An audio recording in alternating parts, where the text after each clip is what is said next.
and single. I had a girlfriend named Mary. We'd been together for years.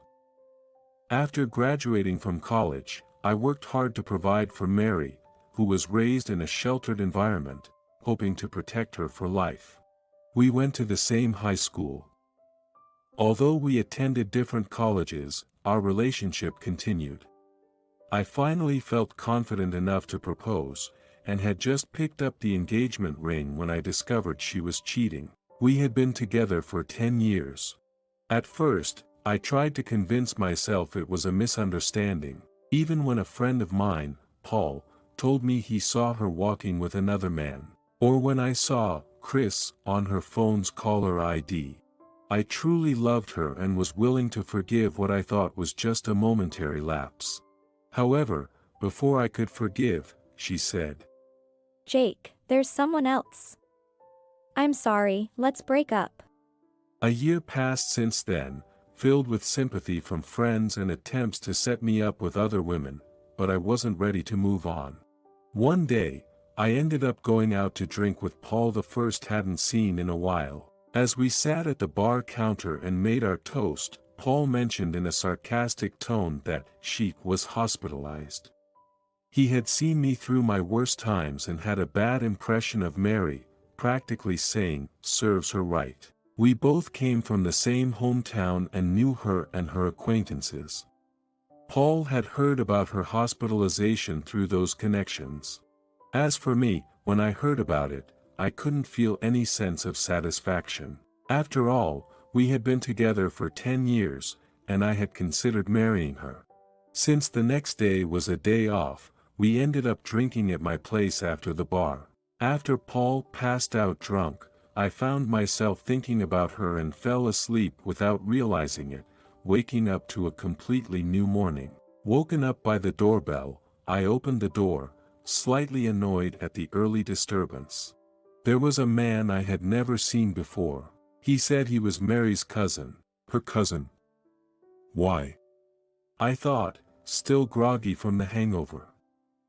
As I struggled to make sense of it, Paul woke up to see the man, and exclaimed, "Wow, it's the guy Mary cheated with."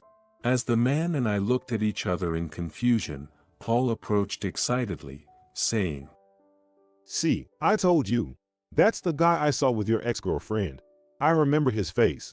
Overly excited, Paul seemed almost childlike in his accusations. I turned back to the man, suggesting we move inside from the doorway.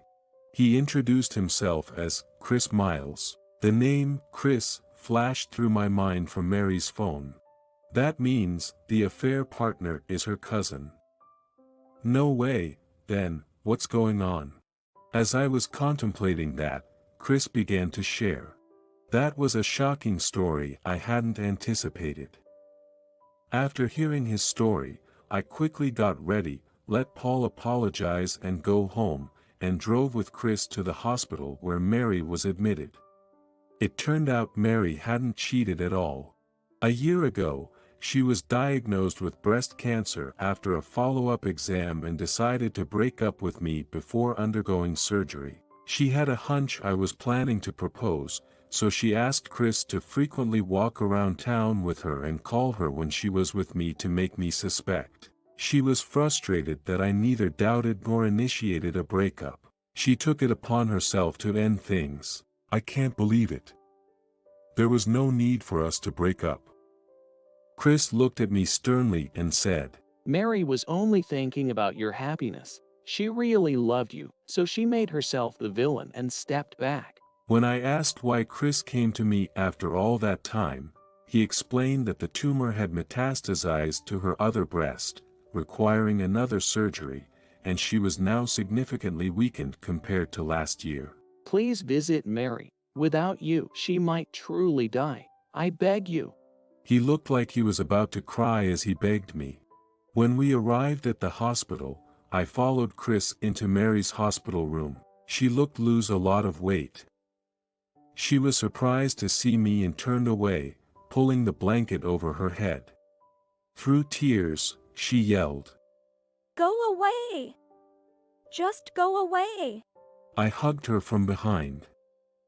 Her muffled cries from under the blanket pierced me like a knife, filled with such anguish. I was crying too, clinging to her like a child, repeatedly shouting, "Mary, please live. Please, live with me." That's what I was shouting. How long we stayed like that, I can't say. When she finally stopped crying and peeked out from under the blanket, my face was a mess of tears and snot. Seeing my face, she suddenly started laughing. By then, Chris seemed to have left. As I wiped my face with the tissue Mary gave me, she gently stroked my head. You know, I've lost both my breasts. You must hate that. She said. I responded jokingly. I never minded the lack of them anyway. Earning a playful smack. Whether you have breasts or not, you're still Mary.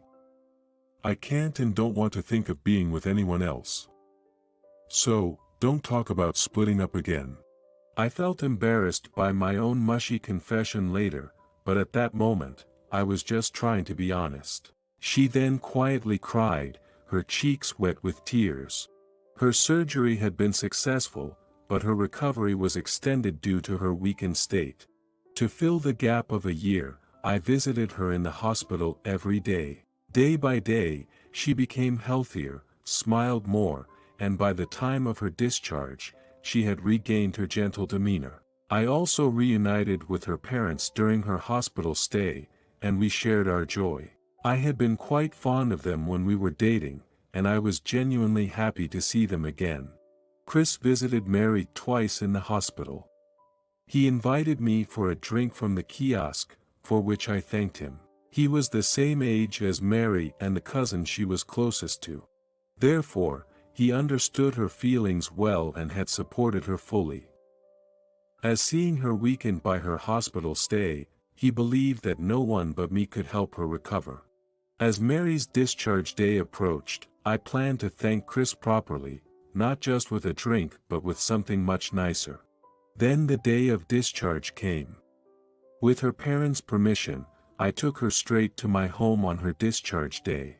I prepared a variety of light meals, thinking she wouldn't be able to eat much, along with sweet drinks and snacks like those we have at Christmas. It might seem childish, but I decorated the wall with a bunting garland that read, "Congratulations for discharge." She was overjoyed and screamed with happiness upon seeing the room. When the meal was somewhat settled, I got down on one knee, opened the ring box I had bought a year ago, and presented it to her. "Even if you get wrinkles, I will always love you. So please, don't hate me when I get wrinkled too."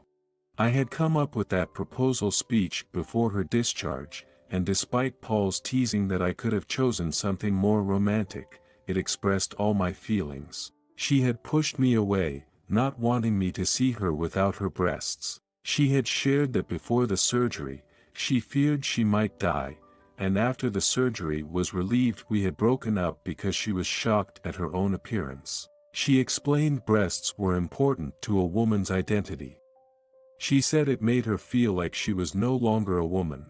That's why I wanted Mary to understand that I could never dislike her, no matter her appearance. She felt guilty about losing her breasts. Let's say, would she dislike me if I aged and changed? Of course not. That was the sentiment behind my proposal.